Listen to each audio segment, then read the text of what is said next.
So, data quality is secondary policy. So, ito yung error o mistake kung saan ah, ah, ina-undermine o parang in-overlook yung quality ng data.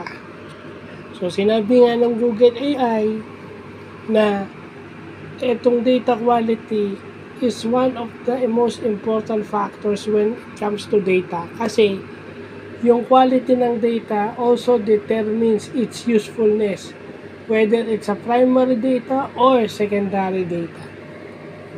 Yung primary data is yung mismong gagamit yung kumuha. Pag yung secondary data is yung ibang tao yung kukuha ng data from other people. Ibig sabihin, yung primary is may research ka, yung data is kukunin mo, ikaw yung una, di ba? And then yung secondary data, may data nang nauna, pero dahil may research kang kapareho nun, kukunin mo. Okay? Yun. So, yun yung hindi natin dapat ina-undermine o ina-overlook.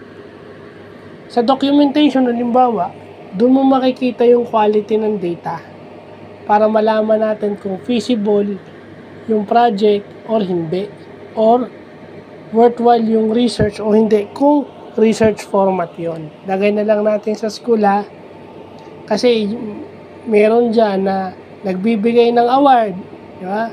Binigyan mo ng award, tapos nung inas mo na to help others, biglang sasabihin hindi nila alam. Kahit in terms of documentation, hindi nila alam. Kasi lagi sila nakatingin doon sa coding part. Di ba? Lagi nakatingin doon sa coding part. Wala. Kung magsisiksikan kayo sa coding part, pare-pareho kayo walang matututunan. And yung code is nakabase sa data. Hindi nyo ba alam na yung object na ginagamit nyo, yung OOP, Object-Oriented Programming, is based from the code and the data. Diba? So, baliwala yung code mo kung wala siyang datang ipaprocess. Diba? Kasi nag-Visual Basic kayo, nag-Visual Pax Pro, or nag-PHP kayo, may mga objects yan eh.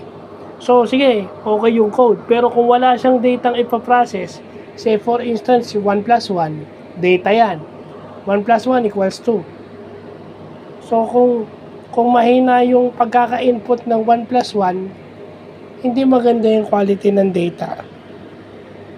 So, yun lang po.